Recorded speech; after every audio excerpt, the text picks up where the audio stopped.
Right, good morning. How's everyone?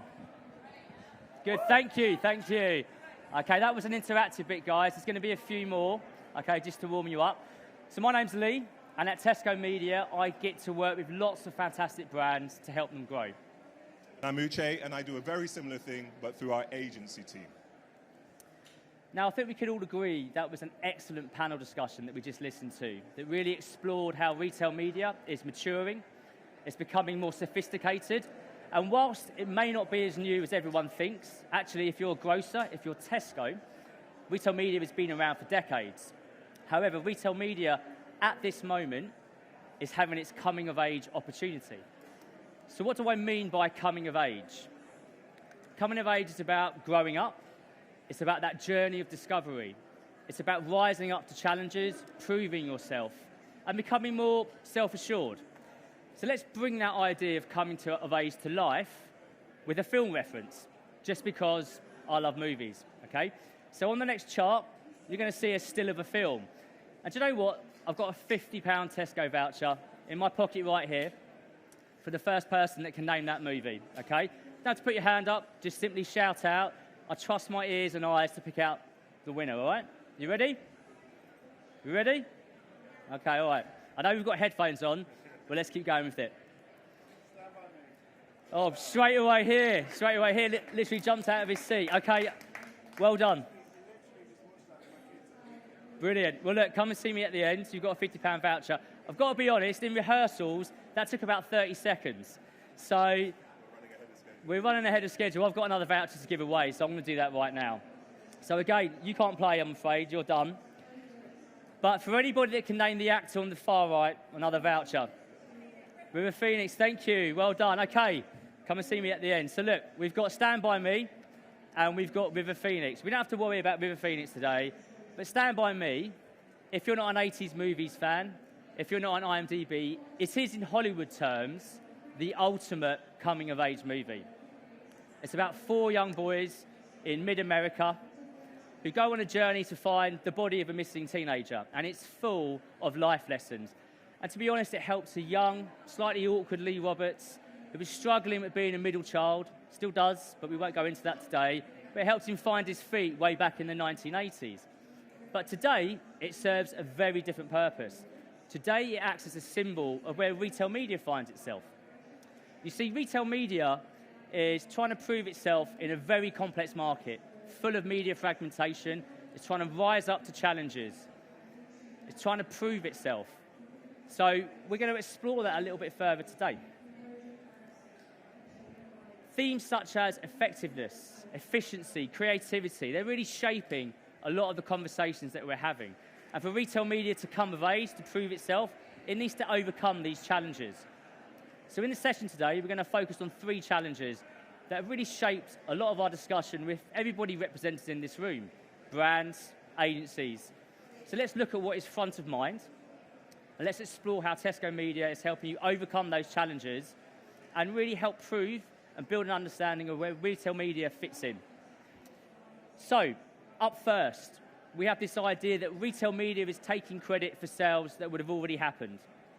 Now, for retail media to prove itself, to come of age, it needs to go beyond that. So I get this challenge, I get this dilemma. If I was sitting on this side of the fence today, I'd probably raise the same question. Now, if I'm in the Tesco Express down in Commercial Street, and I'm in aisle, I'm looking at a product, or I'm on Tesco.com, and that brand is already in my favourites, are we taking credit for sales that would have already been guaranteed?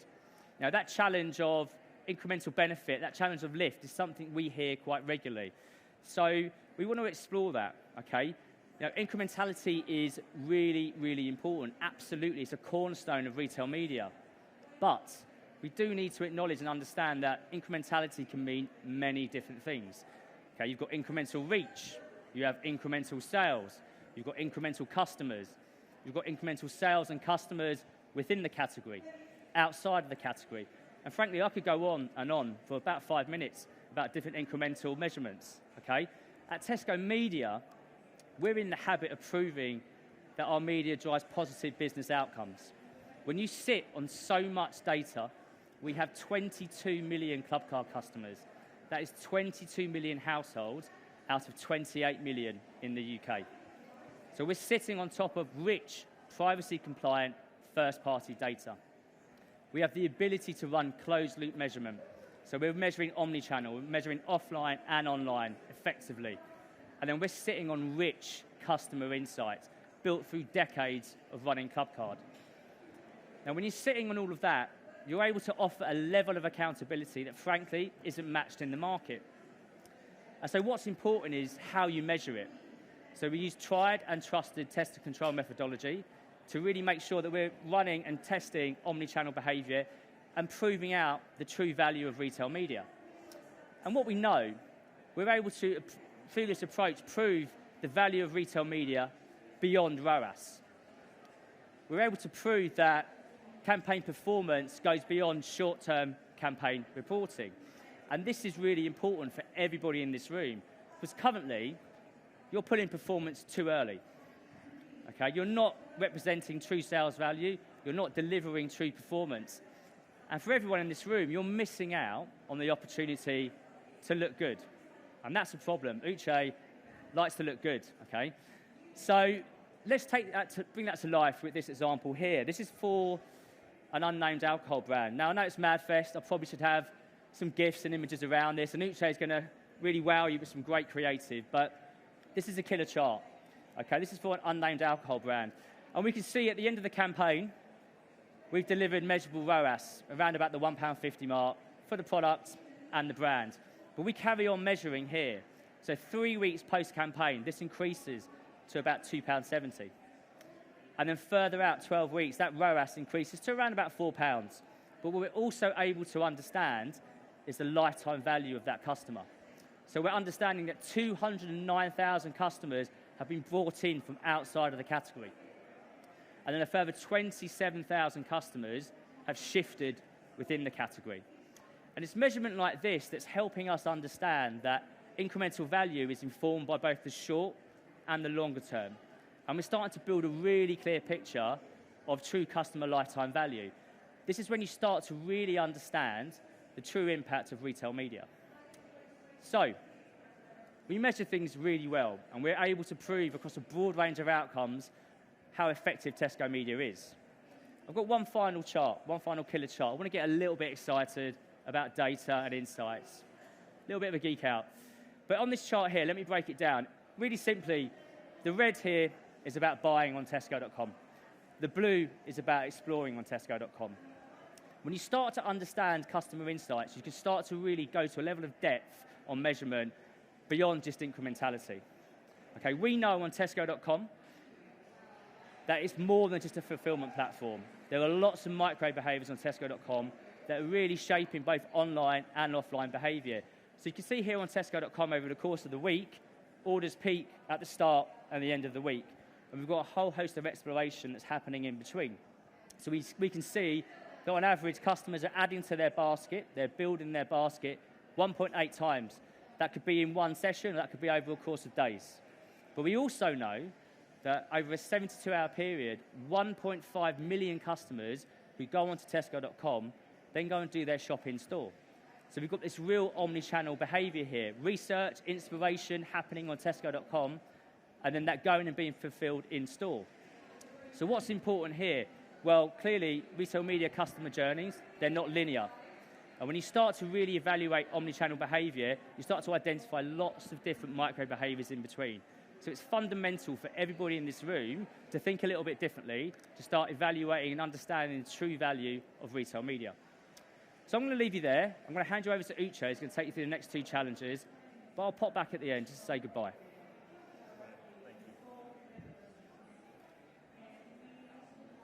Still with me? Yeah? Fantastic. So the second challenge here is around retail media only driving sales. There's a strong perception in the industry that we only solve for very short-term objectives, namely sales. We often get wrapped up in a ROAS trap or ROAS conversations, right? And as part of this narrative about growing up, it's very much around us being able to develop upon sales. You need to go further than sales. And it's fine, I get it. Lots of you are brand marketeers, speaking to brands on a daily basis, and retail media doesn't form much conversation are part of those conversations. I too have worked on brands where I would have considered retail media to be maybe lower funnel or more conversion-led. I think what's really interesting are the conversations that we're having at Tesco Media with brands around how they're leaning into retail media to help with their brand growth strategies. So, we convert, and we know that we do. Sales is our bread and butter, right? But we can do more than that. It's really important that you understand that we have an environment that we can deliver upon different objectives. Sales, of course, are important, but branding is equally important as well. So we also have the ability to influence brand, right? Think about this. 80% of searches on Tesco.com have no brand keywords associated with them. That's a huge opportunity for brands to be able to influence customers as they're in that shopper mindset.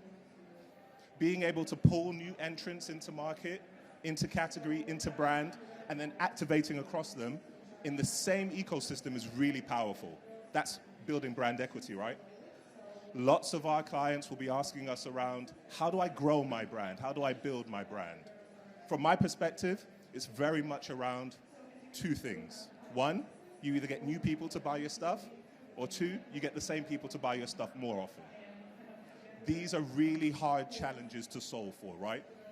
But we believe, we know, that within our ecosystem, with that closed loop measurement, we have the ability to measure on both brand and sales. So every brand's growth strategy is very different, right? Growth to you means something very different than it means to me. And indeed, your growth strategy will be very different to mine. So what that means to us is that we need to think about growth strategy as an integral part of our planning process. Your growth strategy may well be about recruiting new entrants to your category. It might also be about expanding, increasing frequency. We can solve for that. But also you might think about maybe it's about uptake or trial for new, healthier options. Whatever your growth strategies are, retail media has an underpinning part to play in that strategy. So let's think about this and making sure that we get our teams, and there's a lot of us here today, talking to you within agencies and brands alike to help solve for quantifiable sources of growth. An example of this, a team that came to us very early days in their journey. I've been told to say it the right way. This is Cruz Campo, okay? Don't forget the. Now, they came to us and made sure that we were in that mix early doors. They wanted to launch a lager in the UK with Tesco as an exclusive partner for this new product development. They had two campaign objectives.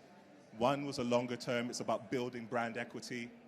Second one, slightly shorter term, let's sell some stuff. So we worked with the team based on really rigorous insights, and we were able to operate and activate across our full funnel, our full suite of products. From Tesco Magazine, huge readership, to in-store, digital out-of-home, and then again with some of our third-party partners, Pinterest, Meta, ITV, all the channels that you use already. And some of the campaign metrics were incredible. We saw 23,000 units sold between August and December 2023. And all of their metrics from a brand perspective, through the roof. Increase of 50% across the board. Okay, we're almost there. Challenge number 3. So we've heard from Lee, and he spoke to us about proof, right? Around incrementality. And now I've come to you about challenge number 2, and it's talking about us growing up in this space and proving ourselves as a full funnel activation platform or environment.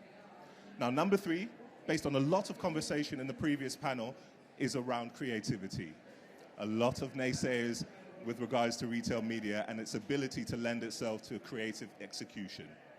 I, on the other hand, am a strong believer that retail media lends itself or has a really rich creative canvas in which brands can operate. So, coming of age means that we need to develop our creative canvas. And what does that look like? So heaven forbid you do not shop at Tesco. There's a small army of us here, so good luck. But for those of you that do, you'll soon fast realize that the amount of investment, infrastructure, and innovation that's happening in-store and the digitization of the in-store experience is second to none. Started with our Says handheld kiosks. So this is your scan as you shop kiosks or handheld devices, excuse me, all the way through to your gondola ends and your in-store screens. It's not just about in-store though, right?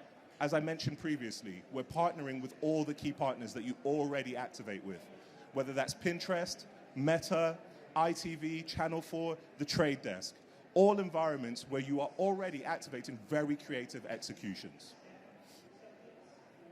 So, let's take a look at this, right? These are some of the ad formats that we are pulling through our total ecosystem. All digital, all creative. Yes, you might see underpinned by some creative messaging that is enhanced by price and promotion. But the look, the feel, the touch is very much brand activation, brand execution. This is the direction in which we're moving. So, what I think and what I believe is very much that whilst creative execution is fantastic, it's also about being creative with the audience targeting. That layered with creative execution wins awards. And this is the environment that we would like to play in. So we're moving away from that price, promotion, and trade-led messaging to much more brand execution. Now take a look at this. This is incredible work by the team, genuinely. Let's cast our minds back to the 1st of June this year, Champions League final. Wembley, 80,000 people descending on Wembley. Pepsi, as a key sponsor, came to us and said they wanted to cut through the noise. And how do we do it? This is just a hit and hope, right? This is born out of real, refined, detailed insight. And that insight is around seasonal moments. And those seasonal moments are around snack sharing during the Champions League final. This, for me, is creativity realized in the retail media environment. I'm getting the warning here, so I'm going to speed up. To tie it all together from a creative perspective, right? I've spoken to you about Cruz Campo. I've spoken to you about PepsiCo, and here we are with our campaign from Walkers. They came to us again early in the planning process, get the teams in early, and we were able to activate a cross-funnel, out of home, ITVX, Pinterest, points of sale, all of the digital assets, and really pull through some stellar performance. This is, in my opinion, the power of possible within Tesco Media. So, to round things off, we're on a journey. It's a growing up journey, and we're on it together as brand partners and agencies alike. As Lee said, 22 million Club Card households out of 28 households in the UK. It's a huge scale. We're growing together, but most importantly, that feedback loop is really important to us in terms of developing out our rigor and the muscle that we're achieving day by day. Talk to us. We're here to listen, and I'll hand you to Lee to close. Yeah, look, let's go back to the beginning to close. Now, we're on this journey of discovery and coming of age together. And look, I hope it's come across today that we understand the challenges, and we understand that as retail media continues to evolve, there's going to be more challenges that we need to face into. But as Tesco Media, representing the largest retailer in the UK, with the most progressive data set and customer insight, we believe we are best placed to overcome those challenges and become a true media partner. So look, we've got an army of Tesco Media folk here today. Come and speak to us, share those challenges. Thank you.